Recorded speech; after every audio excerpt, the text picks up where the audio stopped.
Hey, I'm super excited that you clicked on this video because I'm gonna show you exactly how I created millions and millions and millions of dollars in net worth through real estate. If you don't know me, my name's Tyson Durfee. I've been a professional rodeo athlete for 21 years.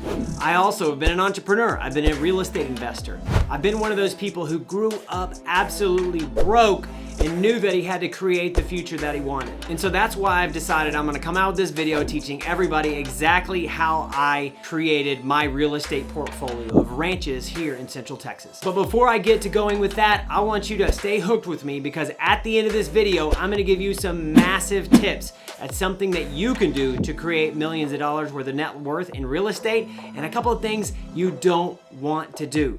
These things almost bankrupted me. How I got started in real estate was a complete fluke.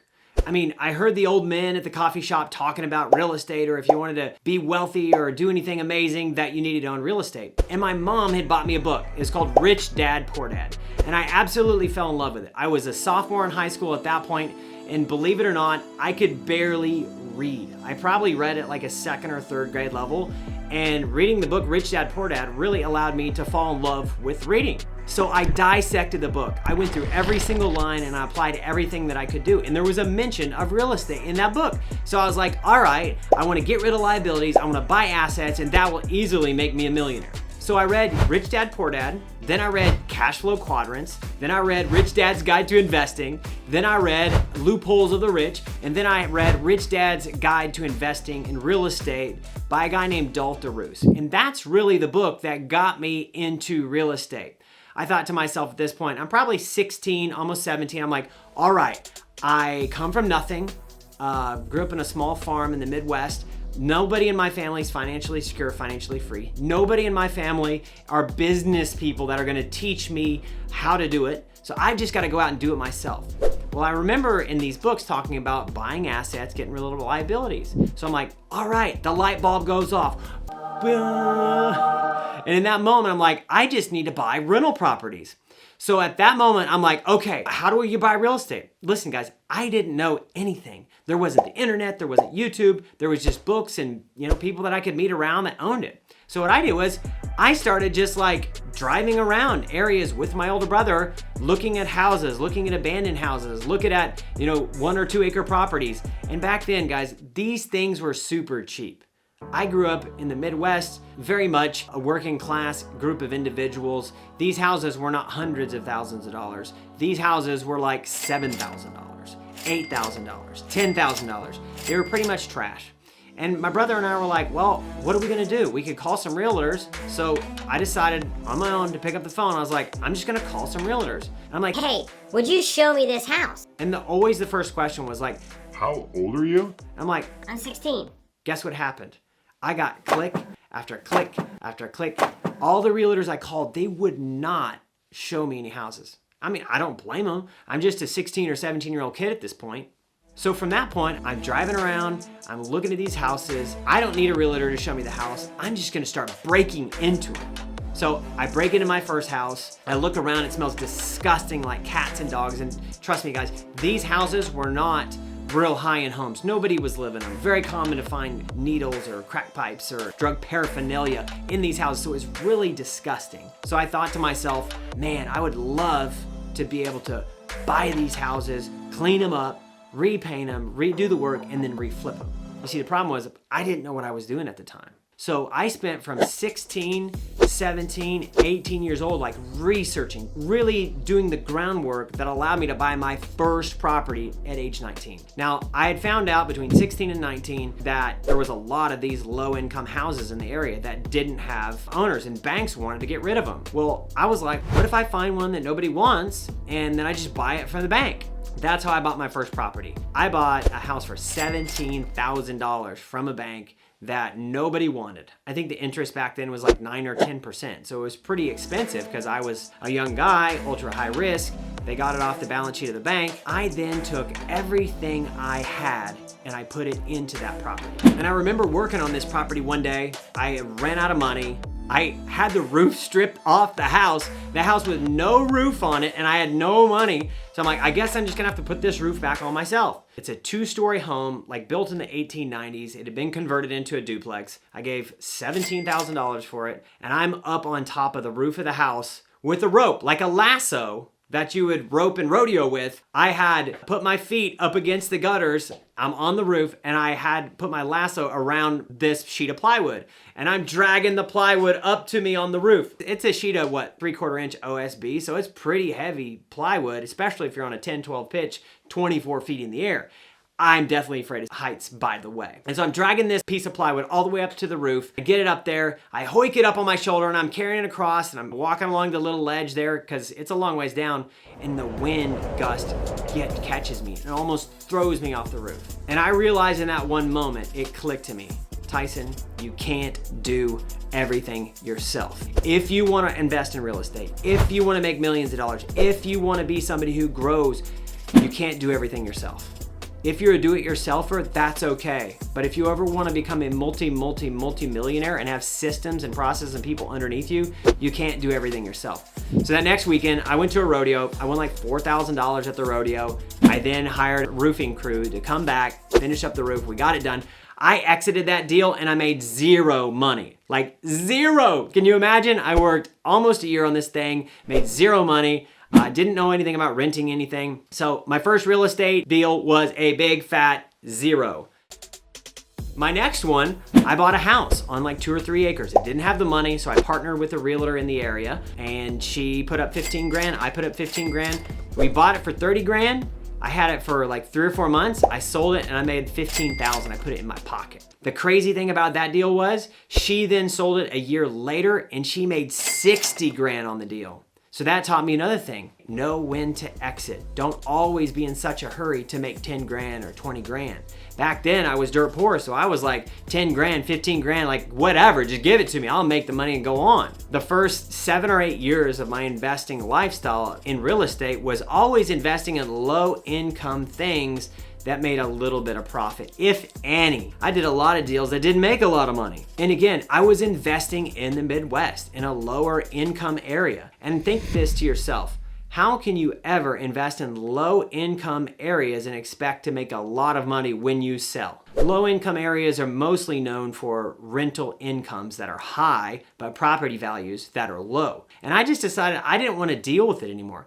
I didn't want to deal with the low income housing Section 8. I didn't want to try to create a multi-million-dollar portfolio on these little income producing houses and duplexes. So that was the moment when I learned a massive lesson. At that point, I decided that I was going to start buying where I was located. You know, while I was trying to do the rental thing in the Midwest, I was out rodeoing. I was being a professional athlete. I was one of the best and hottest up and coming stars as a professional athlete through that period. And I was like, why don't I just take some of this money that I'm making and borrow the money and invest in nicer areas, and then over a period of time, I might be able to make some money. So that's exactly what I did. I basically started at zero, coming out of the Midwest, first 7 or 8 years of my investing, to moving to Weatherford, Texas, in this area, and I made millions of dollars since then in just a few different real estate deals. So that brings me to some things that you must do if you want to make millions of dollars in real estate. Number 1, buy in a growing market. Find states, find cities, find areas that are expected for high growth, and buy in those markets. Do not buy in stagnant markets. That will crush your potential for future growth. It might look good on the front end as far as rental income, but on the back end, when it comes time to sell or 1031 exchange into another property, you're not gonna make the cash. Tip number 2, buy things that have been on the market for a long time. So my first real estate deal that I did in Texas after I moved there was I bought a small farm. It was a 26-acre farm with a 1,400 square foot house. We gave $250,000 for this property, of which we didn't have all the money. We actually borrowed the down payment and borrowed the money. And you know, I remember we had like $700 to our name after we borrowed the down payment and we borrowed the money from the bank. And our first payment was $2,300. So I was like, I gotta win rodeoing. I gotta figure something out. But this particular property was a property that had sat on the market for 2 years. You see, they had wanted way over $300,000 for it, but it was just so high that nobody was buying it. So one day I stopped in at this property and the owners happened to be there. I went up to the house, I was looking around. This old man with a cowboy hat opens the door, he comes out. I could tell he was an old rancher, old cowboy. He was like, "What are you guys doing around here?" I'm like, "Hands up." "Whoa, whoa, whoa, whoa, sir. I'm not trying to steal anything from your property. I just want to look at it." You see, me and my fiance, we're looking for a place to live and we just love the look of this place. I was able to build rapport. That's another tip. Build rapport with the person who owns the house, because if they've sat on it a while and they like you, they could give you a good deal. Shortly thereafter, I was able to negotiate well over $100,000 off the purchasing price because the guy liked me. Which takes me to the next thing. After I bought that property for $250,000, I was able to then add something I call sizzle to it. You see, this property was an older property that was in the middle of a bunch of new properties. It was the original homestead to a farm or a ranch of subdivision that was stacked around it. So it's like, all right, we're never gonna have the 4,000 square foot house here with what we have, but I can add sizzle to it. What did I do? I put a lot of fence on it. I was able to enlist some rodeo guys to come help me build the fences around it and put a horse barn on it and make it like it was just a cute little horse property. I then put a little arena on it and I was able to sell that property for $650,000 with a massive profit. Another tip that I'm gonna give you about buying real estate: have your financing in place before you get ready to move.